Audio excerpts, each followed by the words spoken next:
देश को 34 साल बाद मिली नेशनल एजुकेशन पॉलिसी के आते ही देश भर में लोगों ने इसका स्वागत किया है। वहीं 7 अगस्त 2020 को हमारे देश के प्रधानमंत्री श्री नरेंद्र मोदी ने transformational reforms in higher education पर हो रही डिजिटल कॉन्क्लेव को संबोधित करते हुए कुछ अहम बातें बताई हैं।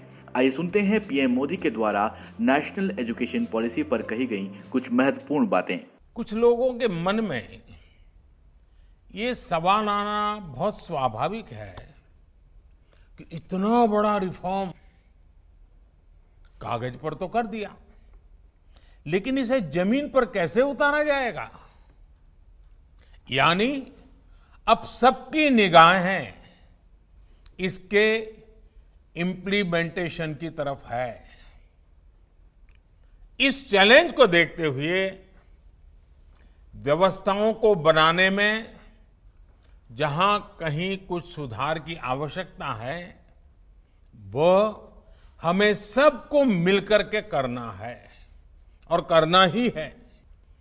आप सभी राष्ट्रीय शिक्षा नीति के इम्प्लीमेंटेशन में और उस काम में सीधे तौर पर जुड़े हैं और इसलिए आप सबकी भूमिका बहुत ज्यादा है, बहुत अहम है। जहां तक पॉलिटिकल विल की बात है, मैं पूरी तरह कमिटेड हूं, मैं पूरी तरह आपके साथ हूं। भारत को ताकतवर बनाने के लिए, विकास की नई ऊंचाई पर पहुंचाने के लिए भारत के नागरिकों को और सशक्त करने के लिए, उन्हें ज्यादा से ज्यादा अवसरों उठाने के लिए इस एजुकेशन पॉलिसी में खास जोर दिया गया है। हमारे एजुकेशन सिस्टम में बड़े बदलाव नहीं हुए थे।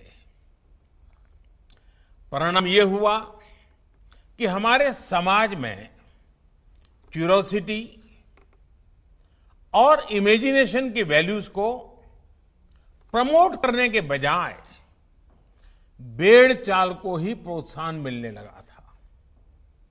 कभी डॉक्टर बनने के लिए होड़ लगी, कभी इंजीनियर बनाने की होड़ लगी, कभी वकील बनाने की होड़ लगी।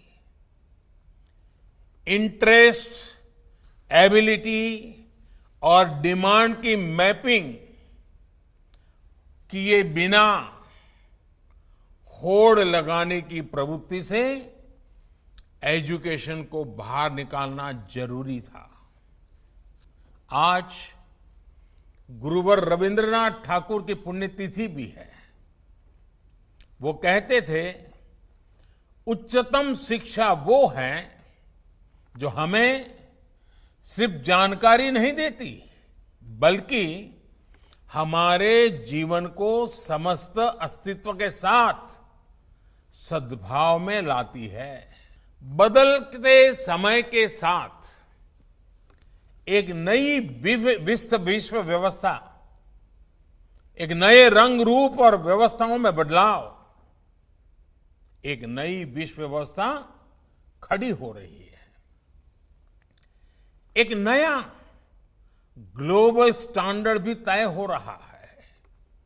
इसके हिसाब से भारत का एजुकेशन सिस्टम खुद में बदलाव करे, ये भी किया जाना बहुत जरूरी था। स्कूल करिकुलम के 10+2 स्ट्रक्चर से आगे बढ़कर अब 5+3+3+4 कैरिकुलम का स्ट्रक्चर देना इसी दिशा में एक कदम है। हमें अपने स्टूडेंट्स को ग्लोबल सिटीजन भी बनाना है और इसका भी ध्यान रखना है कि वे ग्लोबल सिटीजन तो बने, लेकिन साथ साथ अपनी जड़ों से भी जुड़े रहें। जड़ से लेकर के जग तक, मनुष्य से मानवता तक, अतीत से आधुनिकता तक सभी बिंदुओं का समावेश करते हुए इस राष्ट्रीय शिक्षा नीति का स्वरूप तय किया गया है। साथियों, इस बात में कोई विवाद नहीं है कि बच्चों के घर की बोली और स्कूल में पढ़ाई की भाषा एक ही होने से बच्चों के सीखने की गति बेहतर होती है।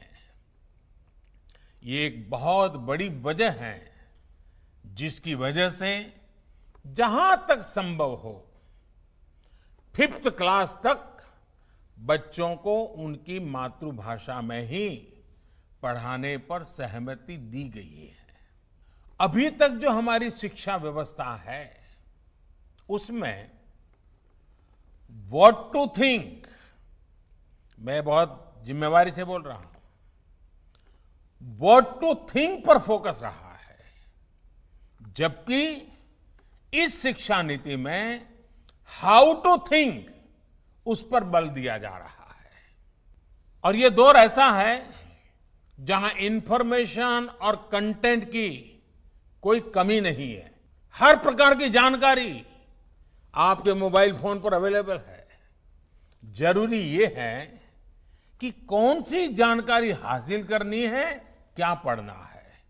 अब कोशिश ये है कि बच्चों को सीखने के लिए inquiry based, discovery based, discussion based और एनालिसिस बेस्ड तरीकों पर जोर दिया जाए। हर विद्यार्थी को, स्टूडेंट को यह अवसर मिलना ही चाहिए कि वो अपने पैशन को फॉलो करे। वो अपनी सुविधा और जरूरत के हिसाब से किसी डिग्री या कोई कोर्स को फॉलो कर सके और अगर उसका मन करे तो वो छोड़ भी सके। जब स्टूडेंट्स को ये भी स्वतंत्रता होगी कि अगर वो कोई कोर्स बीच में छोड़कर दूसरे कोर्स में प्रवेश लेना चाहे तो वो कर सकते हैं। इसके लिए वो पहले कोर्स से एक निश्चित समय तक ब्रेक ले सकते हैं और दूसरा कोर्स ज्वाइन कर सकते हैं। हम उस एरा की तरफ बढ़ रहे हैं जहां कोई व्यक्ति जीवन भर किसी एक प्रोफेशन में ही नहीं टिका रहेगा। बदलाव निश्चित है, मान के चलिए, और इसके लिए उसे निरंतर खुद को रीस्किल और अपस्किल करते रहना ही होगा। पूरी दुनिया को बहुत अपेक्षाएं हैं। भारत का सामर्थ्य है कि वो टैलेंट और टेक्नोलॉजी का समाधान पूरी दुनिया को दे सकता है। हमारी इस जिम्मेदारी को भी हमारी एजुकेशन पॉलिसी एड्रेस करती है। इस एजुकेशन पॉलिसी के माध्यम से टेक्नोलॉजी आधारित बेहतर कंटेंट और कोर्स के डेवलपमेंट में बहुत मदद मिलेगी। राष्ट्रीय शिक्षा नीति हमारे देश में रिसर्च और एजुकेशन के गैप को खत्म करने में भी अहम भूमिका निभाने वाली है। आप भी जानते हैं कि ऑटोनॉमी को लेकर हमारे यहां दो तरह के मत पूरे देश में प्रवर्तमान है। एक कहता है कि सब कुछ सरकारी नियंत्रण से पूरी सख्ती से चलना चाहिए, तो दूसरा कहता है कि सभी संस्थानों को बाय डिफॉल्ट ऑटोनॉमी मिलनी चाहिए। पहली अप्रोच में नॉन गवर्नमेंट संस्थानों के प्रति मिसट्रस्ट दिखता है, तो दूसरी अप्रोच में ऑटोनॉमी को एंटाइटलमेंट के रूप में भी ट्रीट किया जाता है। गुड क्वालिटी एजुकेशन का रास्ता इन दोनों के बीच में से ही निकलता है, दोनों मतों के मध्य से ही निकलता है। जो संस्थान क्वालिटी एजुकेशन के लिए ज्यादा काम करे, उसको ज्यादा फ्रीडम से रिवॉर्ड किया जाना चाहिए। इससे क्वालिटी को एनकरेजमेंट मिलेगा और सबको ग्रो करने के लिए इंसेंटिव भी मिलेगा। देश के पूर्व राष्ट्रपति, महान वैज्ञानिक डॉक्टर एपीजे अब्दुल कलाम कहा करते थे, the purpose of education is to human beings with skill and expertise. Enlighten human beings can be created by teachers. राष्ट्रीय शिक्षा नीति में डिग्निटी ऑफ टीचर्स का भी ध्यान रखा गया है।